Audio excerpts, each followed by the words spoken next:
Welcome to Sleek Guides. Today we're fixing your Paramount Plus experience for the whole family. Stop worrying about what your kids are watching.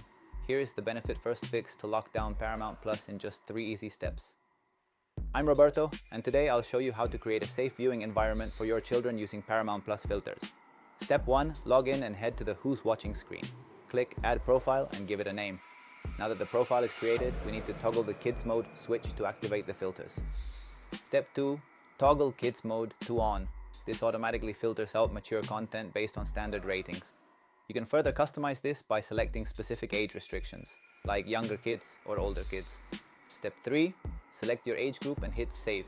Your kids now have their own curated home screen. And that's it. Profiles created, Kids Mode toggled, and age filter set. Your Paramount Plus is now family ready.